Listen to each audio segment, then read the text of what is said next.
Fridays at the stick. From who's got it better than us to brick by brick.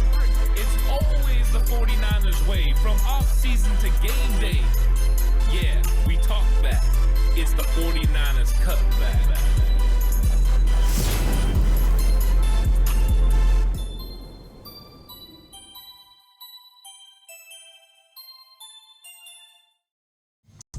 It's 49ers Cutback Podcast time. Welcome to the show. Training camp is here. Players report today. This is absolutely fantastic. Training camp means real football is on its way, and the San Francisco 49ers are going to be kicking off training camp with open practices on Wednesday, the 26th of July. It's going to be exciting. I'm going to be out there. I'm going to be watching and seeing exactly how the 49ers look in their first time back on the field after the 2022 season was full of ups and downs, but ultimately a lot of exciting moments. But I wanted to start talking about what exactly training camp was going to look like. There's a lot of things with the 49ers where you can get an idea of what Kyle Shanahan is thinking, but just want to get it set up on what training camp looks like, the schedule, and how things are going to play out moving into the season. Because before you know it, the 49ers will be lining up to play preseason game on August 13th against the Las Vegas Raiders. And what they have to do along the way is build the best 53-man roster they could possibly do it. And one of the ways they do that is through these training camp practices and preseason games. So the schedule for the 49ers looks like this. They're reporting today at 11 a.m. Or 11 a.m. Kyle Shanahan and John Lynch are going to have a press conference. The players will be available, and then after that, there will be player availability. So that's when it kicks off. They're coming in. They're going to do all their fitness checks and everything, and they're going to get set up for training camp. So checking in, getting comfortable, getting their stuff in their lockers. Of course, the rookies have already been on hand and, getting prepared, getting those workouts in, doing some lifting. So the 49ers have already been progressing in the direction that they're looking to go. This is one of the first years that Kyle Shanahan has let the rookies come in before the veterans. Normally he's had them report together, but this year taking advantage of that opportunity and allowing the rookies to come in early. Then Wednesday's the first day of open practice. It's going to be at 10:25 a.m. After practice, Kyle Shanahan will be having a press conference, and there will be some players speaking as well. Thursday, there will be practice. I will be back out there for that one as well. That's 10:25, and then Steve Wilks is available with players after. Then the 49ers, next practice after that is Friday, July 28th. That practice is not open to the public. That one is a private practice. So the 49ers going with a model this year of 3 practices and then a day off. Last year, it was 4 practices and then a day off. So the 49ers will practice on Friday. Following practice, Chris Foerster will be available, offensive line coach and run game coordinator Chris Foerster. And you can find that. I'm sure the press conference will be available on YouTube. Tons of beat writers will be recording it as well and putting that up. So we'll still get to hear what's going through Chris Foerster's mind and kind of get some conversations. We'll have an idea of what's going on at training camp. On Saturday, they have the day off, so the 49ers rest. Then they're back at it on Sunday. Kyle Shanahan's going to be available before practice, but practice is back to 10:25. Then on Monday, they have practice again, July 31st. I'll be back out there, and practice will be at 10:25 with John Lynch having a press conference beforehand, which is interesting because John Lynch never usually talks to the media twice. He does make appearances at training camp. I went out to all 14 open training camp dates last year, and John Lynch was there, and he talked to the crowd and went over a couple of things. So he's going to be around practice. It's not uncommon to see him around practice. It is uncommon for him to talk to the media on 2 separate occasions, but he's going to do that. And then they're going to have Tuesday, August 1st, they're going to have practice, and then special teams coach Brian Schneider is going to be available. And that's one of the things that's interesting is that, that's the third and final day of the 3 practice block. So 3 this time, and then, then the 49ers in the week. So this will be a day off on Wednesday, August 2nd, Of course, the 49ers come back out for the 3rd. They're going to have practice the 3rd, the 4th, and the 5th. And they're all working towards, getting on the field for joint practices against the Raiders. The joint practices for the Raiders are going to be the 10th and 11th in Las Vegas. 49ers learn a lot from those joint practices. In fact, Kyle Shanahan has expressed the fact that he believes the joint practices are actually more beneficial than the preseason games. It's more controlled. You can, work with the opposing team about seeing certain looks. You can go through, move the ball, go against a defense that's not yours, go against an offense that's not yours. You'll find unique matchups, put stress on your defense or on your offense in certain ways. And so I think that when it comes to the joint practices, I think that's very beneficial for most players on the team, but also for our quarterbacks. Of course, it was 2019, Jimmy Garoppolo threw 5 interceptions against the Denver Broncos during joint practice. Last year, the 49ers had joint practice with the Minnesota Vikings. It went well. We had some players step up. And then, of course, the year before in 2021, they had a heated joint practice with the Los Angeles Chargers with, all of them going at each other, Chargers players openly mocking Jimmy Garoppolo. And Jimmy Garoppolo is going to be a part of this one. It seems as well. He passed his physical and is going to be available for those joint practices for the Raiders. And so the likelihood is that the 49ers probably won't have many of their starters playing in that game against the Raiders. It's a little bit interesting. Normally, the 49ers would do the open practice or the joint practices before week 2 of the preseason. This year, doing it before week 1. So Kyle Shanahan changing it up, which means it also changed the amount of practices that were going to be open to the public, and tickets went really fast. They were gone in no time. So people looking to get a look at the 49ers in training camp, it was really difficult. But now, they're not going to be there very long. 9 open practices. Of course, there's still 10, 11 practices before the 49ers play those joint practices against the Raiders. Well, we'll learn a lot. But what other things are there to watch for at training camp? Of course, you're going to hear the news, about the quarterback position, from detailing the completion percentage to detailing exactly, how these guys are performing, if they're getting sacked, whatever. And I think one thing that's interesting that we can all look for when breaking this quarterback position down is just how the reps are at the position. So we know Trey Lance and Sam Darnold are going to get primarily most of the reps. How that split happens is going to be interesting. So let's say that they get in there, and let's say at first it's 50-50 or 60-40 in Trey's advantage. What happens as the preseason and training camp progresses? If those snaps slowly start to change, and maybe it was 60-40 Trey, and all of a sudden it's 50-50, or Sam Darnold, takes a little bit more snaps, that'll get us a really good idea of the depth chart and how they go about who's ahead of who. Because during training camp, they're going to filter these guys through working with the first team and the second team. So if you hear that, Trey Lance is working with the second team today, Sam Darnold's working with the ones, it doesn't mean Sam Darnold's overtaken Trey Lance in the depth chart. It just means the 49ers are going through their rotation. They do this very often with wide receivers, with running backs. You'll see Christian McCaffrey running behind the second team offensive line, or Brandon Ayuk catching balls, from Brandon Allen on the third unit. It's just a rotation because they're all about getting reps.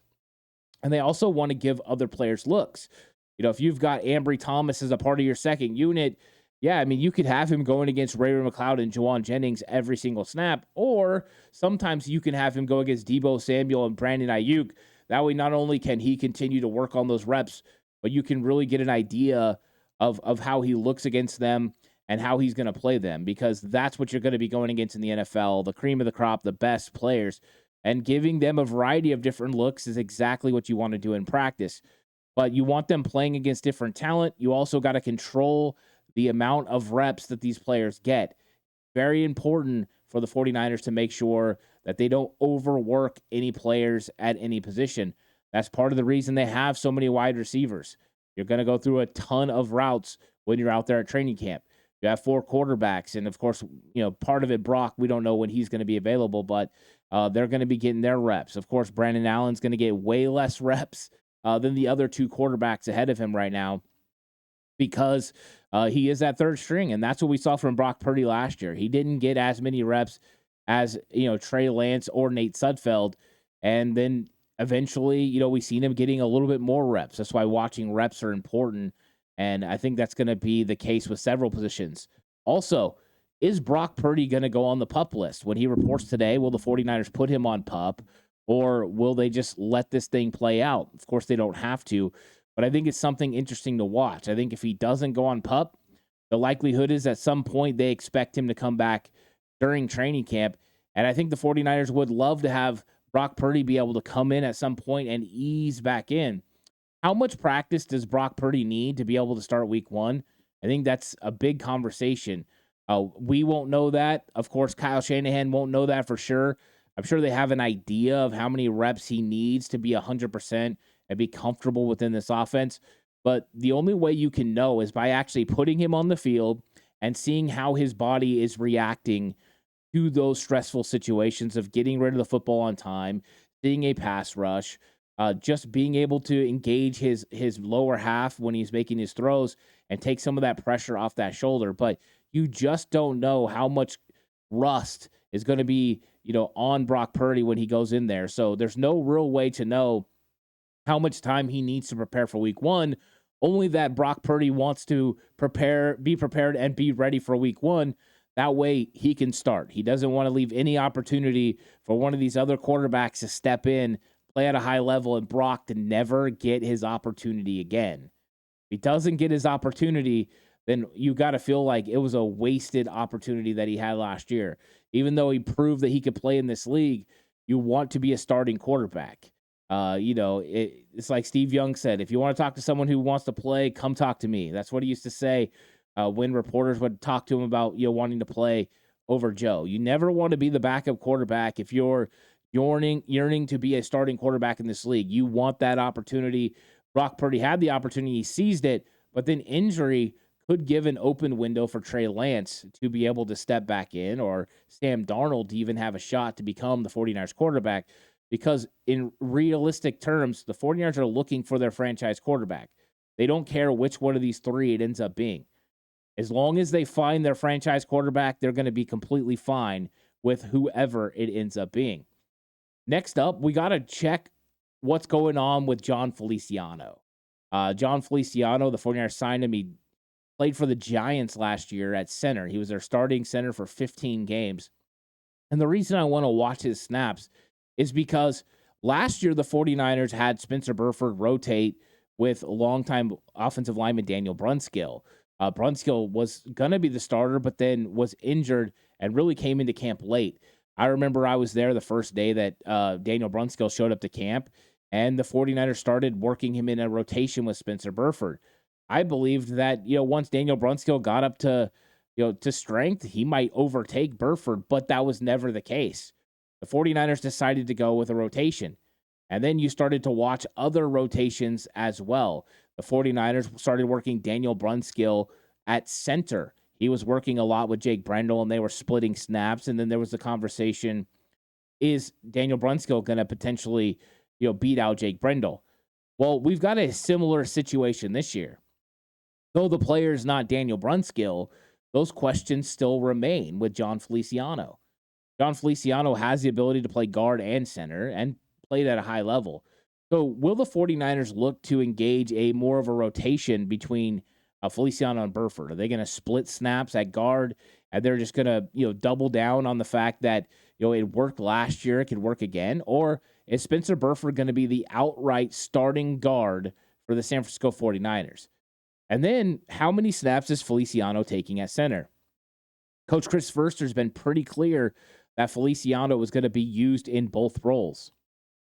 Feliciano went on a podcast with Brad Graham of the SF Niners, and he said that he came here to start. He came to San Francisco to be a starting offensive lineman, which means that John Lynch and Kyle Shanahan told him he's going to have the opportunity to go in and compete to get a starting job.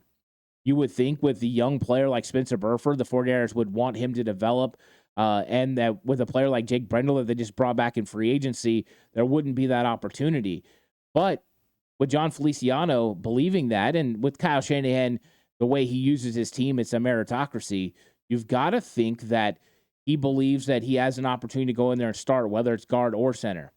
So engaging what those reps look like when you get into 11 on 11s, which is, team scrimmage, then you're going to get an idea of how they actually feel about him. And then his play is going to dictate what they do with him. Of course, I made a training camp video that's available on YouTube of this situation, John Feliciano versus Jake Brendel, and who could ultimately, win this matchup. I think the 49ers expect it to be Brendel.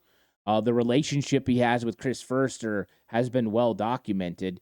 And I thought Jake Brendel handled himself pretty well. Were there bumps in the road? Yes. But I think overall, people feel comfortable with who Jake Brendel is. He started figuring out the calls, and his athleticism really fits what the 49ers want from the center position. He's definitely more athletic than John Feliciano.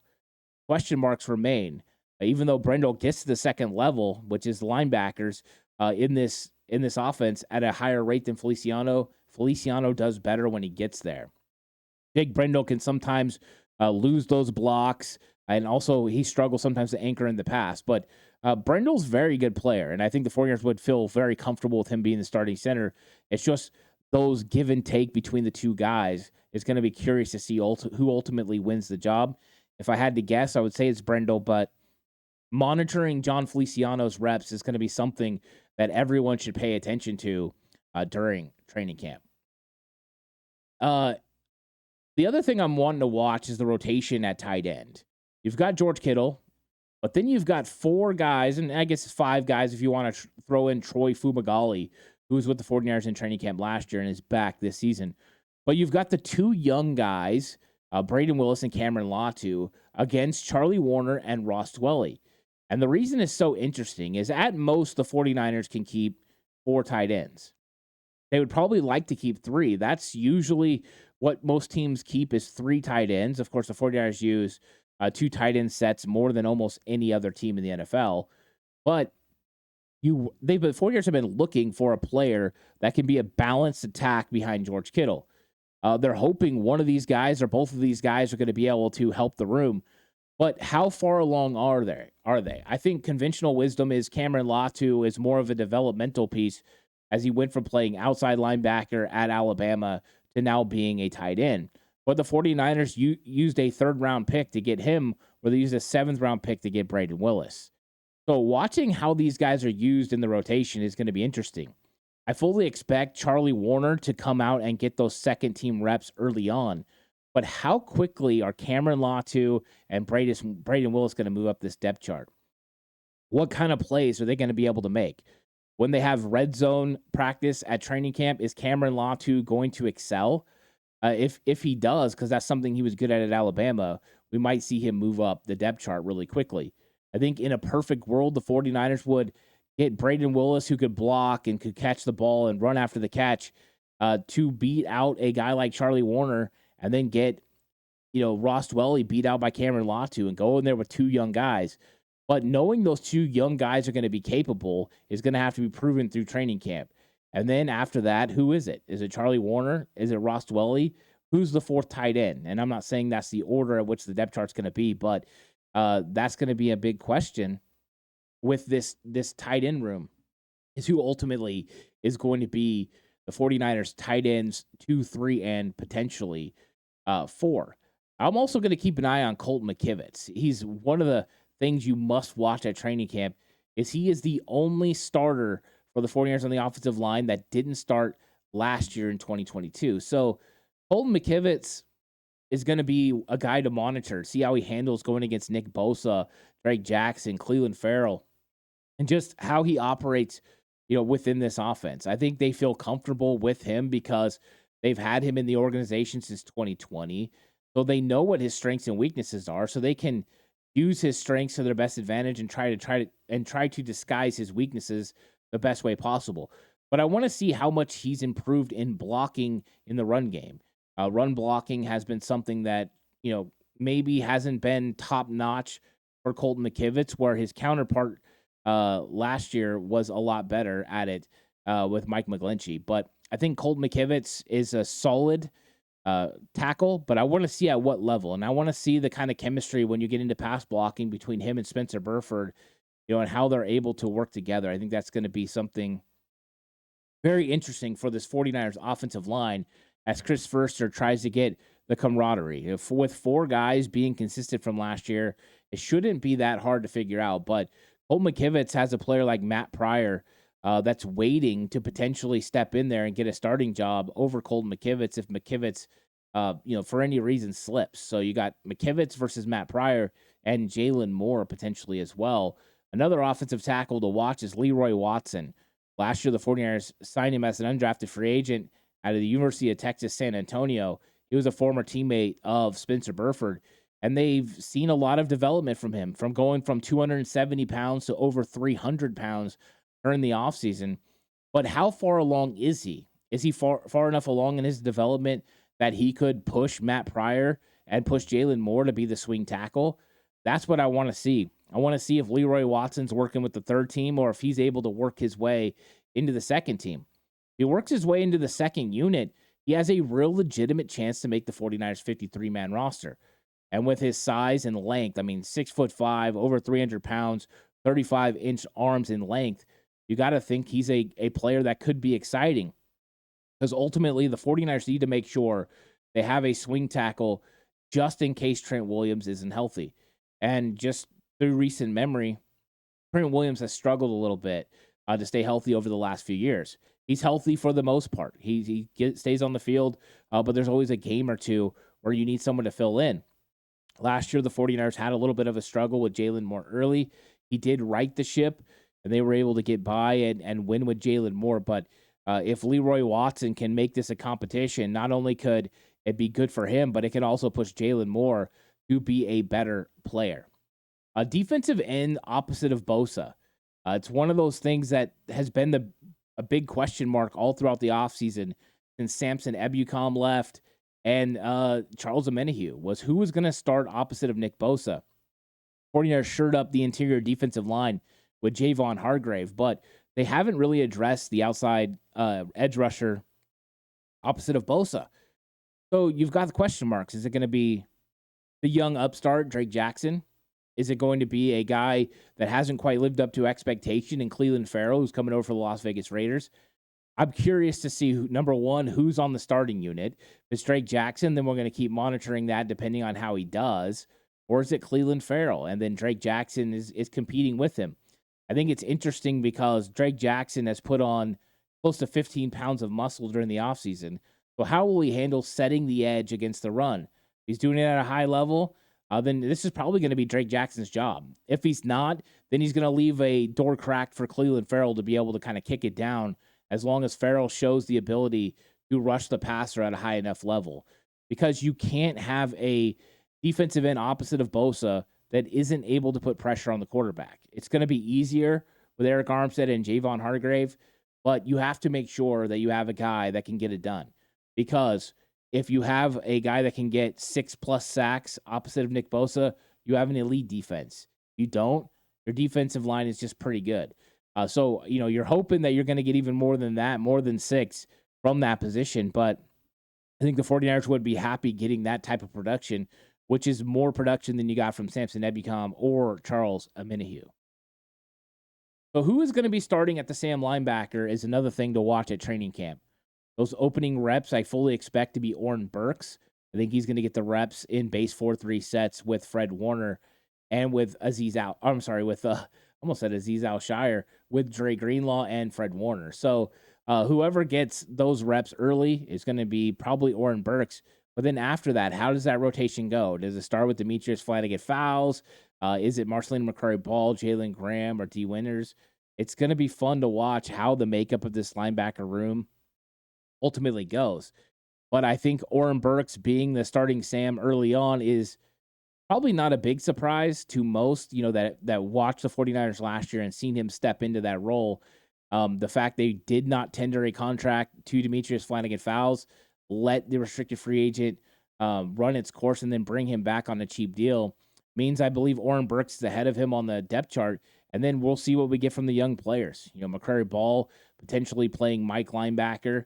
and then Jalen Graham at Sam and D Winters at Will. So I think there's a likelihood Graham and Winters could compete with Oren Burks for the Sam linebacker job, but we'll see how Oren Burks plays. And I think if he plays the way he was playing at the end of the year last year and his opportunities he got to play Sam, which is strong side linebacker, I fully believe Oren Burks will start next to Warner and Dre Greenlaw because he's got the size, speed, and instincts to be able to do it.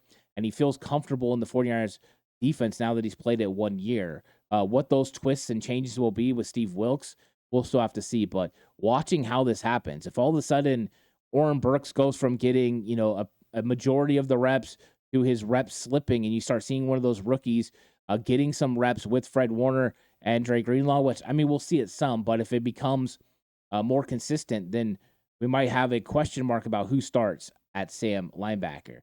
I also want to see Isaiah Oliver. I think he's someone to watch during training camp because the 49ers have had to fill this nickel corner spot ever since K'Wan Williams left in free agency. And they've tried to go a bunch of different ways. Last year, Sam Womack was probably going to be the guy, and he ended up getting beat out by Diamo Lenore through the season. And then the 49ers ended up landing on Jimmy Ward after injury. So they're going to have a whole new nickel. Coach Steve Wilks has been excited about Isaiah Oliver. Said he was the number one nickel on the open market, and they went out and got him. But how well he plays is going to be important as far as run fits and then in coverage. And I want to see how he handles these 49ers wide receivers, whether that's shedding Juwan Jennings' block or getting physical with Deebo Samuel at the point of attack, or even just being in the slot and having to go against a guy that can absolutely mix you up in Brandon Ayuk. So Oliver's ability will make me feel one way or the other about confidence in the secondary. I think if Oliver comes in and plays the way everyone feels he can, the 49ers secondary takes another step forward because we're very excited about Gibson and Hufanga. We know what Mooney Ward is. We've seen improvement from Diamo Lenore. Isaiah Oliver's kind of the question mark in the room. And not so much that we don't think he can do it. We just haven't seen him do it in San Francisco yet. With the safety position is Jair Brown.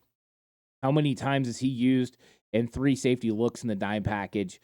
Are they playing him in the box? How's he looking out there playing with that second unit with George Odom? It's going to be fun to watch because how quickly he translates, and it will depend on how many snaps he ends up getting during the season.